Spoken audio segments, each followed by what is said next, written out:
고통이 없는 삶이 있으면 좋겠지만 고통이 없는 삶은 없습니다. 모든 삶에는 고통이 있기 마련입니다.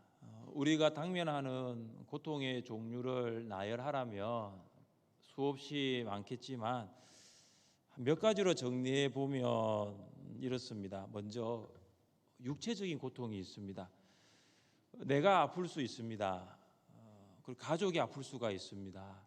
내가 아프지 않고 가족이 아프지 않더라도 또 우리 성도들 중에 아픈 사람이 있을 수 있습니다.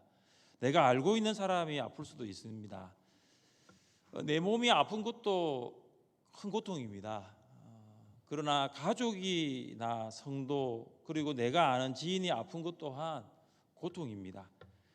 한 사람의 고통이 끝나면 좋겠지만 그 한 사람의 고통은 그 사람의 고통으로 끝나지가 않습니다.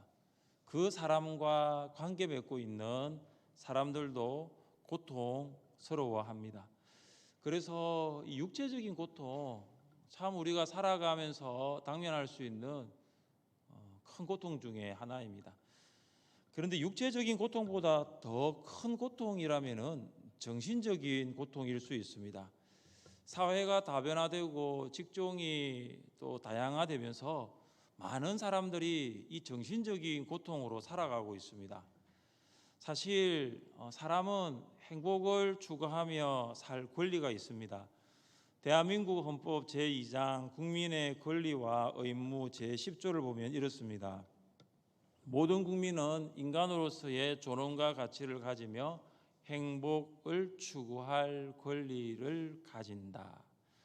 대한민국 국민이라면 행복을 추구할 권리, 행복 추구권이 있습니다. 행복 추구권은 대한민국 헌법이 보장하는 여러 가지 기본권들 가운데 하나입니다.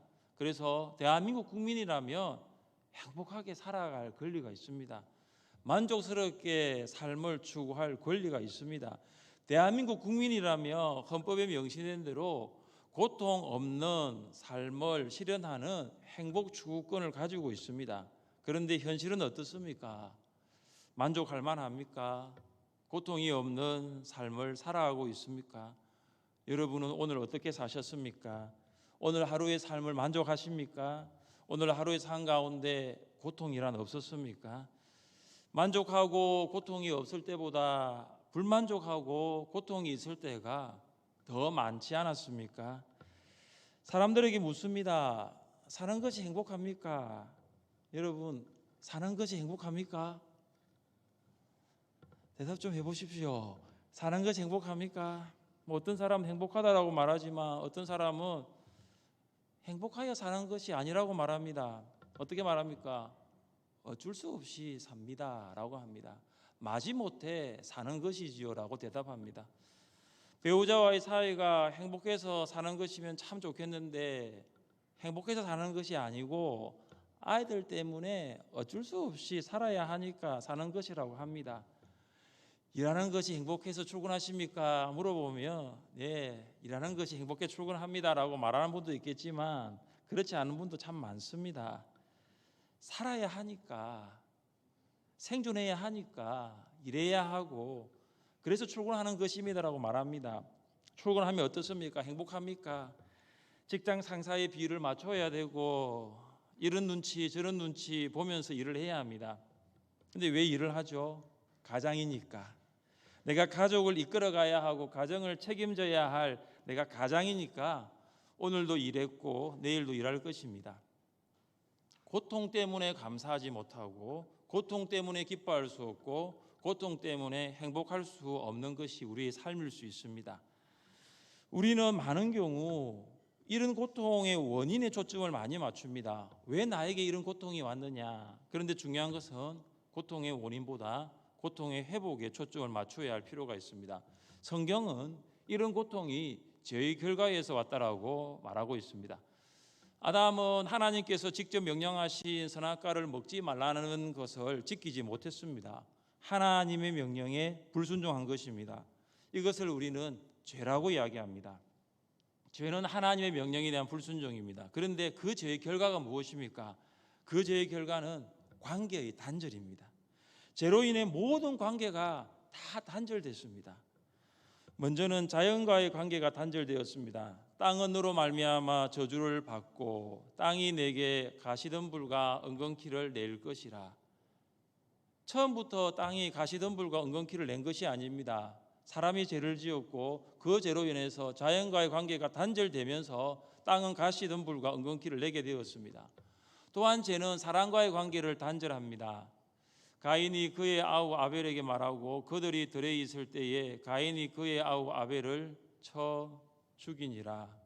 인류 최초의 살인 사건입니다. 그것도 형이 동생을 쳐 죽였습니다. 죄가 들어오니 가족과의 관계도 단절되고 형제지간의 관계도 단절된 것입니다. 그리고 죄는 하나님과의 관계를 단절시킵니다. 이같이 하나님이 그 사람을 쫓아내시고 하나님께서는 아담이 에덴 동산을 경작하며 지키도록 하셨는데 죄로 인하여 아담은 그 에덴 동산에서 쫓겨나게 되었습니다. 이처럼 죄는 하나님과의 관계, 사람과의 관계, 그리고 자연과의 관계를 단절시킵니다. C.S. 루이스는 그의 책 고통의 문제라는 책에서 이런 말을 하였습니다. 하나님은 쾌락 속에서 속삭이시고 양심 속에서 말씀하시며 고통 속에서 소리치신다. 고통은 기먹은 세상을 불러 깨우시는 하나님의 메가폰이다. C.S. 루이스는 고통과 관계를 연결하면서 이 고통은 단절된 관계를 회복시키시기를 원하시는 하나님의 메가폰 신호라고 말합니다. 하나님께서 우리에게 고통을 허락하시는 이유가 무엇입니까? 그것은 단절된 관계를 회복하기 위함입니다. 사랑하는 성도 여러분, 여러분에게는 크고 작은 고통이 분명히 있을 것입니다. 고쳐지지 않는 육체와 그리고 좋아지지 않는 정신적인 고통도 있을 수 있습니다. 그러나 하나님께서는 여러분이 그 고통 가운데 계속하여 살아가는 것이 아니라 그 고통에서 회복되기를 원하십니다. 어떻게 하면 고통에서 회복될 수 있을까요? 첫째, 고통에서 회복하려면 우리는 회개해야 합니다. 나오미의 귀향은 10년 만입니다. 나오미는 베들레헴의 흉년을 피하여 모압으로 이주하였지만 그녀는 모압에 살면서 남편과 두 아들의 죽음을 보아야 했습니다. 모압에 가면 행복할 것이라고 잔뜩 기대하였는데 모압에서의 삶은 그녀의 그런 기대를 충족시켜주지 못했습니다. 베들레헴을 떠난 지 10년이 지났을 때 나오미는 며느리 룻과 함께 베들레헴으로 돌아옵니다. 나오미의 베들레헴 귀향은 베들레헴의 뉴스거리였을 것입니다. 베들레헴 사람들은 나오미를 보고 떠듭니다. 아마 10년 전 모압으로 이주할 때도 사람들은 나오미 가족을 보고 떠들었을 것입니다. 베들레헴 사람들은 흉년으로 양식이 없어 사는 것이 힘들었지만 그들은 베들레헴을 떠나지 않았습니다. 그런데 나오미 가족은 모압 이방 나라로 이주하였습니다. 그동안 생사를 알지 못하고 지냈던 나오미가 10년 만에 나오미가 베들레헴으로 돌아온 것입니다. 베들레헴 사람들이 묻습니다. 이가 나오미가 아니냐? 이것은 베들레헴을 떠나갈 때와 베들레헴으로 돌아올 때 나오미의 모습이 전혀 달랐던 것입니다. 사람들은 나오미의 상한 모습을 보고 놀랐을 것입니다. 나오미의 모습은 사람들이 기억하고 있는 10년 전에 기억하고 있는 과거의 그 모습과는 너무나 달랐습니다. 고생의 흔적이 아마 얼굴에 나타났을 것입니다. 나오미의 얼굴은 10년 동안 모압에서의 고생으로 살았다는 것을 보여주고 있을 것입니다. 아마도 얼굴에는 팔자주름이 깊게 펴었을 것이고 머리카락은 희게 되었을 것입니다.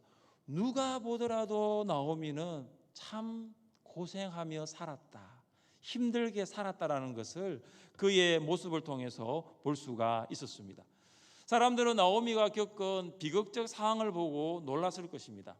베들레헴에서 모압으로 갈 때는 네 사람이 갔습니다. 남편과 두 아들과 함께 베들레헴에서 모압으로 갔는데 이제 모압에서 베들레헴으로 돌아올 때는 두 사람밖에 없습니다.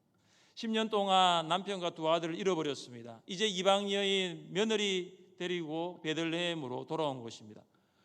나오미의 모습과 상황은 더 나빠졌습니다. 그런데 나오미의 모습과 상황보다 우리가 한 가지 주목해야 될 뿔이 뭐냐면 그녀가 베들레헴으로 돌아왔다는 사실입니다. 22절은 이렇게 시작됩니다. 나오미가 모압 지방에서 그의 며느리 모압 여인 룻과 함께 돌아왔는데 그녀의 겉모습, 팔자주름이 생겼던 아니면 흰머리가 생겼던 아니면은 4명이 갔는데 2명이 왔던 이게 중요한 것이 아닙니다. 22절을 보시면 돌아왔다라는 것입니다. 여기 돌아오다는 나오미가 베들레헴으로 돌아왔다, 모압이라는 곳에서 베들레헴이라는 장소로 돌아왔다라는 것 이상의 의미가 있습니다.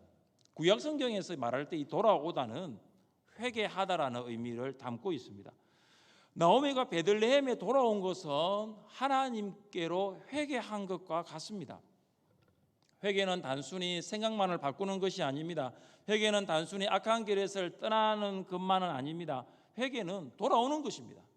생각을 바꾸는 것입니다. 행동을 바꾸는 것입니다. 생각의 방향과 행동의 방향을 하나님께 맞추어서 이제 하나님께로 돌아오는 것이 회개입니다. 나오미는 모압으로 이주한 것이 참 잘못되었다라고 생각만 하고 계속해서 모압에 거주할 수도 있었습니다. 그런데 그는 모압에 거주하지 않았습니다. 내가 모압으로 이주한 것이 잘못한 것이라 생각하면서 아니 이제는 다른 곳으로 가볼까라고 생각할 수도 있습니다. 그런데 그렇게 하지 않았습니다. 그녀는 생각을 바꿉니다. 그리고 행동을 바꿉니다. 그리고 하나님께로 돌아옵니다. 이것이 회개입니다. 사랑하는 성도 여러분, 고통에서 회복하기 위해서는 먼저 회개해야 합니다. 우리의 모습이 다른 사람뿐만 아니라 내가 보기에도 초라하고 보잘것없을 수 있어요. 과거의 모습보다 현재의 모습이 더 연약해 보일 수도 있어요. 그런데 중요한 것은 뭐냐면 돌아와야 된다는 것입니다. 돌아가야 한다는 거예요. 내 모습이 어떠한 모습이든지 간에 내 상태가 어떠한 상태든지 간에 고통에서 회복하려면 돌아가야 합니다. 우리의 상황이 아무리 비극적이라도 우리의 상황이 아무리 비참하더라도 내가 그 고통에서 회복되기 위해서는 하나님께로 돌아가야 합니다. 우리가 하나님께로 돌아올 때 하나님께서는 우리를 고통으로부터 회복시켜 주심을 믿으시기를 바랍니다. 여러분의 생각이 잘못된 방향으로 가고 있습니까? 여러분의 행동이 잘못된 방향으로 가고 있습니까? 그러면 가던 생각을 멈추게 해야 됩니다. 가던 방향을 바꿔야 됩니다. 180도로 돌아서 하나님께로 돌아가야지 고통에서 회복될 수 있는 것입니다. 그래서 회개하지 아니하면, 나의 생각과 나의 행동과 내 삶을 바꾸지 아니하면 결코 고통에서 회복될 수는 없습니다.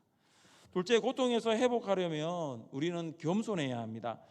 베들레헴 사람들은 나오미와의 재회를 기뻐하였습니다. 그런데 그들은 기뻐하였는지 모르지만 나오미는 기뻐할 수가 없었습니다.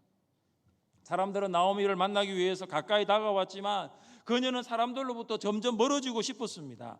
나오미가 무엇이라고 말했습니까? 우리 20절과 21절을 함께 읽겠습니다. 20절과 21절입니다. 나오미가 그들에게 이르되 나를 나오미라 부르지 말고 나를 마라라 부르라. 이는 전능자가 나를 심히 괴롭게 하셨음이니라. 내가 풍족하게 나갔더니 여호와께서 내게 비어 돌아오게 하셨느니라.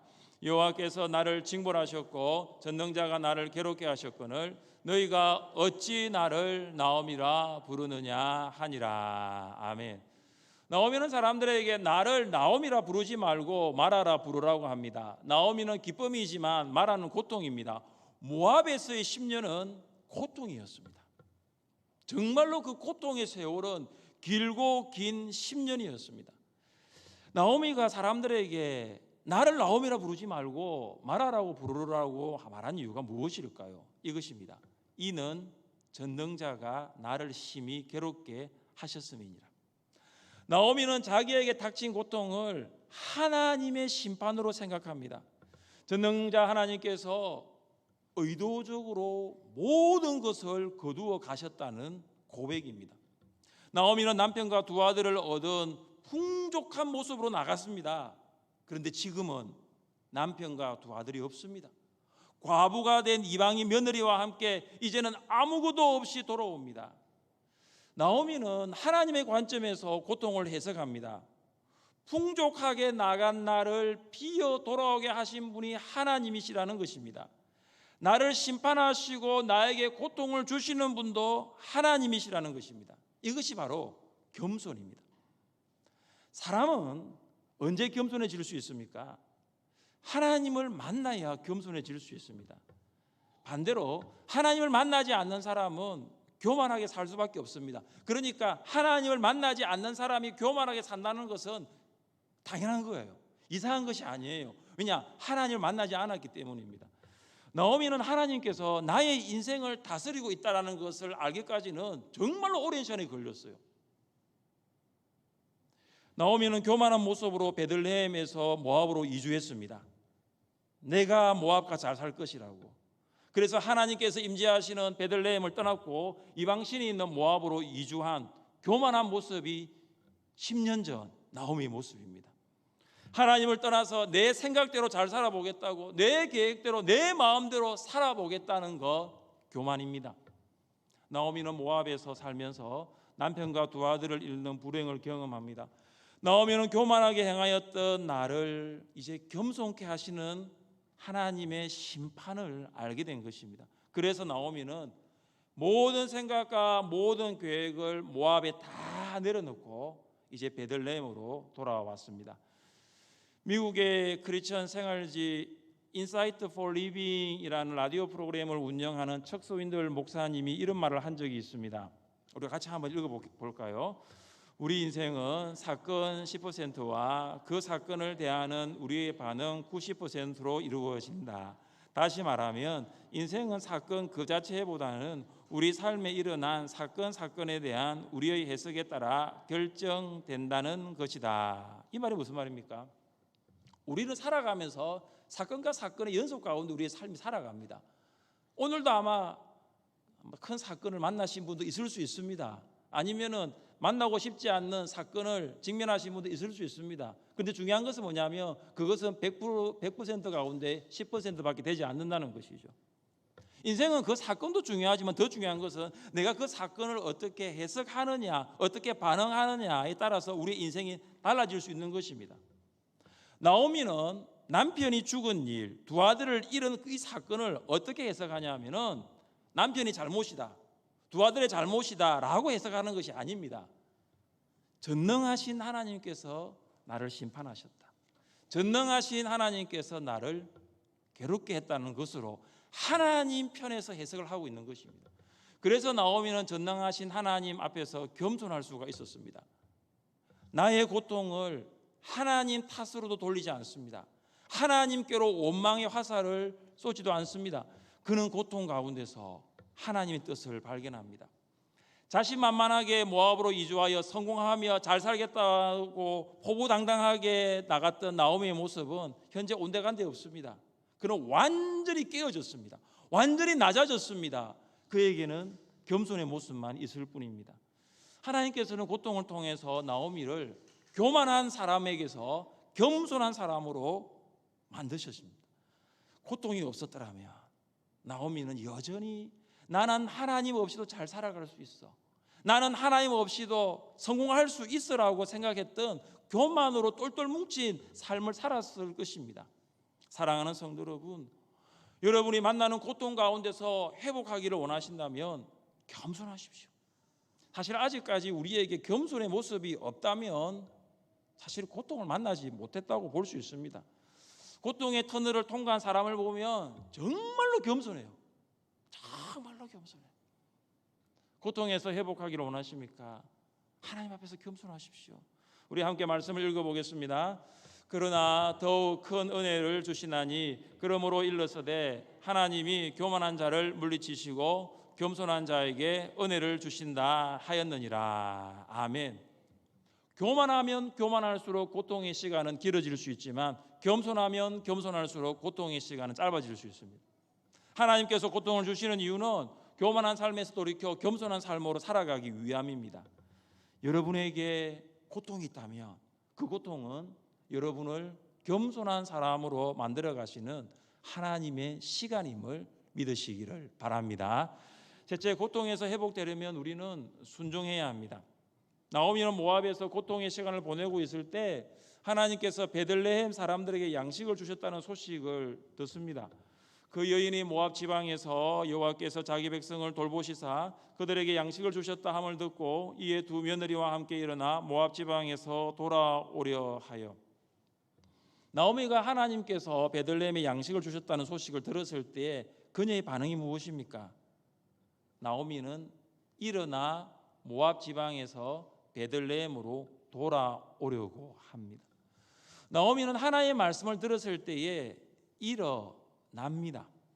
말씀은 모압에서 길고 긴 영적인 잠을 자고 있던 나오미를 흔들어 깨웁니다. 말씀은 절망의 터널 가운데 길을 잃고 방황하던 그 나오미에게 소망의 빛을 비춥니다. 말씀은 나오미를 영적인 잠과 절망의 터널에서 일어나도록 만들었던 것입니다. 말씀으로 일어난 나오미가 베들레헴으로 발걸음을 옮기기 시작합니다. 이것이 바로 순종의 발걸음입니다. 우리 22절을 함께 읽겠습니다. 나오미가 모압 지방에서 그의 며느리 모압 여인 룻과 함께 돌아왔는데 그들이 보리 추수 시작할 때에 베들레헴에 이르렀더라. 아멘. 나오미는 하나님의 말씀을 듣고 일어나 모압에서 며느리 룻과 함께 베들레헴으로 돌아옵니다. 나오미가 기대한 것은 베들레헴의 보리 추수가 아니었을 것입니다. 왜냐하면 나오미는 보리 추수를 하기 위해서 베들레헴으로 돌아온 것이 아닙니다. 보리 파종도 하지 않는 그녀가 어떻게 보리 추수를 할 수 있단 말입니까? 나오미가 베들레헴으로 돌아온 이유는 한 가지입니다. 하나님의 말씀을 듣고 그 말씀에 순종하고자 하였기 때문입니다. 하나님께서 원하시는 것은 말씀을 듣는 것이 아니라 듣고 순종하는 것입니다. 나오미가 말씀을 듣고도 일어나 베들레헴으로 발걸음을 움직이지 않았더라면 그녀는 여전히 모압에 머물러 있었을 것입니다. 하나님의 백성은 더 이상 모압에 머물러 있을 수 없습니다. 고통에서 회복하려면 우리는 하나님 말씀에 순종해야 합니다. 신앙 생활에 있어서 가장 어려운 것이 있다면 무엇일까요? 물론 많은 것이 있겠지만 저는 순종이라고 생각합니다. 순종이 정말 어렵습니다. 뭐 전도합시다 하면 전도하고 기도합시다 하면 기도를 할 텐데 순종하십시오라면은 이게 참 안 되는 것이라는 거죠. 왜냐하면 이 순종이라는 것은 나를 버리고 나를 내려놓는 것이 순종이기 때문입니다. 그러니까 나의 자아를 버려야 순종할 수 있고 나의 생각을 내려놓아야 순종할 수 있어요. 반대로 나의 자아를 버리지 않고 나의 생각을 내려놓지 않으면 결코 순종할 수 없습니다. 내가 고통에서 회복할 수 있다는 생각도 내려놓는 거예요. 지금 내게 있는 고통을 회복할 수 있는 것은 내가 아니라 하나님의 말씀을 듣고 순종하는 것을 내가 믿는 것입니다. 그렇게 될 때 고통에서 회복은 시작됩니다. 사랑하는 여러분, 여러분의 고통이 있습니까? 제가 설교 앞에서 말씀드린 것처럼 육체적인 고통이 여전히 있습니까? 정신적인 고통이 여러분 가운데 있습니까? 생각과 행동의 방향을 하나님께로 맞추고 회개하는 이 밤 되시기를 바랍니다. 교만이 아니라 겸손으로 하나님을 의지하며 살아갈 수 있기를 바랍니다. 그리고 나를 버리는 거예요. 나를 내려놓는 것입니다. 그리고 말씀 앞에 말씀을 듣고 순종하며 살아가는 것입니다. 오늘 이 밤 기도회를 통해서 고통에서 회복되는 여러분 될 수 있기를 주님의 이름으로 축복합니다.